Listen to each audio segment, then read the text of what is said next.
ঈসা আলাইহিস সালাম দাজ্জালকে মারার পরে আরেকটা প্রজাতি বের হবে, এর নাম ইয়াজুজ আর মাজুজ। নাম শুনেছেন? এই যে এই সূরার মধ্যেই আছে, এই সূরা কাহফের কথা বললাম না, সূরা কাহফের পিছনের দিকে আছে ইন্না ইয়াজুজ ওয়া মাজুজ মুফসিদুনা ফিল আরদ। যুলকারনাইন বাদশার কথা পড়বেন, তিনি এই যে দেয়াল নির্মাণ করে দিয়েছিলেন লোহা এবং তামা দিয়ে, মনে আছে, পড়েছেন? আচ্ছা, এই ইয়াজুজ আর মাজুজ যখন বের হবে পৃথিবীর পানি খেয়ে শেষ করে ফেলে দিবে একেবারে। এর এত বেশি হিংস্র হবে যে এদের সাথে লড়াই করার মতো ক্ষমতা কোনো মানুষেরই থাকবে না। এমনকি ঈসা আলাইহিস সালামেরও নয়। ঈসা আলাইহিস সালাম তুর পাহাড়ে চলে যাবেন মুসলিমদেরকে নিয়ে, তুর পাহাড়ের ভিতরে মুসলিমরা সেখানে লুকিয়ে থাকবে, পৃথিবীর মেসাকার অবস্থা হয়ে যাবে, পৃথিবীর পানি খেয়ে শেষ করে ফেলে দিবে হিংস্র প্রজাতি। তখন ঈসা আলাইহিস সালাম আল্লাহর কাছে দোয়া করবেন, আল্লাহ এই এই বিভৎস জাতিকে ধ্বংস করো। আল্লাহ রাব্বুল আলামিন তখন ওই ইয়াজুজ আর মাজুজের এই কাঁধে, ঠিক কাঁধের মাঝখানে একটা ভাইরাস জন্ম দিবেন। কি জন্ম দিবেন? ওই যে বলি না মহামারীর ভাইরাস, অমুক ভাইরাস তমুক ভাইরাস, এই ভাইরাস আরো সামনে আছে বাকি এখন। ওই ভাইরাসে, ওই পোকায়, ওই ব্যাকটেরিয়া বা যেটাই হোক আল্লাহ পাক যাই দিবেন, এতে করে ইয়াজুজ আর মাজুজের পুরো প্রজাতি ধপ ধপ ধপ ধপ করে মারা যাবে। মানে এটা ছোঁয়াচে রোগ হবে। কি রোগ হবে? ছোঁয়াচে। ঠিক যেমন আমরা একটু করোনা দেখলাম না, একজন থেকে আরেকজন, একজন থেকে আরেকজন, এরকম জিনিস চলবে আরো বিশ্বে।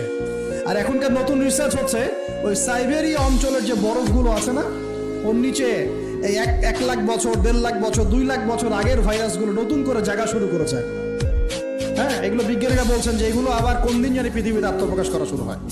সবকিছুই ঘটবে। বিশ্বটার খুব রহস্য আছে, বিশ্বটার অনেক রহস্য আছে। আল্লাহ পাক এগুলো খেলার ছলে সৃষ্টি করেন নাই, পরীক্ষা। লিয়াবলুয়াকুম আইয়ুকুম আহসানু আমালা, আল্লাহ পাক বলেছেন। এরপরে ইয়াজুজ আর মাজুজের সব প্রজাতি মারা যাবে। নবীজি বলছেন জমিনে কোনো জায়গায় ফাঁকা থাকবে না, সমস্ত জায়গাতেই ওদের দেহ পড়ে থাকবে। আল্লাহু আকবার। এরপরে ঈসা আলাইহিস সালাম আল্লাহকে বলবেন, আল্লাহ জমিনটাকে পবিত্র করে দাও। আল্লাহ পাক কি করবেন জানেন? বড় বড় নখরওয়ালা, বড় বড় নখ আছে, নখ দেখেছেন? বড় বড় নখ, বড় বড় নখওয়ালা একটা স্পেশাল প্রজাতির পাখি আল্লাহ পাঠাবেন। কি পাঠাবেন? পাখি। এটা কোন পাখি, কি নাম আমরা জানি না। ঠিক এরকম করে এই এক শ্রেণীর পাখি আল্লাহ পাঠাবেন যাদের নখগুলো খুব বড় বড় হবে, বিশাল বিশাল নখ। এই নখগুলো দিয়ে তারা দেহগুলোকে উঠাবে, উঠিয়ে নিয়ে কোথায় যে ফেলে দেবে আল্লাহ ভালো জানে। সুবহানাল্লাহ, আল্লাহু আকবার। আল্লাহ পাক বিশ্বে কত কি বাকি রেখেছেন এখন। এরপরে আল্লাহ পাক কি করবেন জানেন? আল্লাহ পাক বৃষ্টি বর্ষণ করবেন। এত বেশি বৃষ্টি হবে, এত বৃষ্টি হবে, জমিন ধুয়ে পরিষ্কার হয়ে যাবে। হাদিসে আসছে জমিন একদম চকচক করবে, জমিটা পরিষ্কার হয়ে চকচক করতে থাকবে।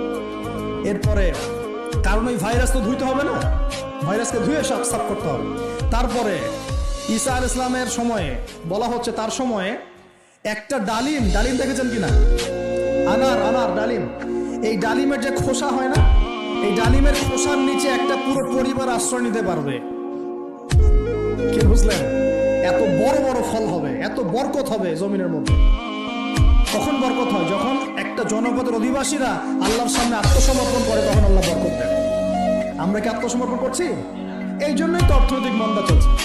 এমনি নাকি সুদ খাচ্ছেন, দিব্যি ঘুষ খাচ্ছেন, দুর্নীতি করছেন, জেনা করছেন, মানুষের সম্পদ আত্মসাৎ করছেন, মাপে কম দিচ্ছেন, আবার নামাজও পড়ছেন, মাশাআল্লাহ। তো বরকত কোত্থেকে আসবে? তো বরকত কখন আসে? যখন একটা কম আল্লাহর সামনে সম্পূর্ণ আত্মসমর্পণ। একটা ডালিম হবে, রূপ কথা নয়, এগুলা গান গল্প বলছি না। এই প্রতিটা কথা আল্লাহ পাকের ওহী থেকে আসছে, এর একটা কথা মিথ্যা হবে না ইনশাআল্লাহ। তা বিশ্ববাসীরা দেখবে একটা ডালিমের নিচে একটা পরিবার আশ্রয় নিতে পারবে। এত স্পেসিফিকলি বলা হয়েছে হাদিসগুলোতে। নবী সাল্লাল্লাহু আলাইহি ওয়াসাল্লাম বলেছেন যে 10 জন ঘোড়সওয়ার, কয়জন ঘোড়সওয়ার? 10 জন ঘোড়সওয়ার বের হবে ইমাম মাহদীর সময়, যারা খোঁজ নিতে যাবে যে দেখি দাজ্জাল বের হয়েছে কিনা। ঘোড়ায় করে খোঁজ নিতে যাবে, দেখি দাজ্জাল বের হয়েছে কিনা। ওই 10, নবীজি বলছেন আমি ওই 10 জনের নামও জানি, ওদের বাবার নামও জানি। সুবহানাল্লাহ, এত স্পেসিফিক জ্ঞান দেওয়া হয়েছে আল্লাহর পক্ষ থেকে নবী সাল্লাল্লাহু আলাইহি ওয়াসাল্লামকে। তার হাদিস থেকে বলছি ডালিমের নিচে পরিবার আশ্রয় নিতে পারবে। তো অনেকে হয়তো হাসবে, কি বলে একটু উল্টা পাল্টা কথা, তাই না?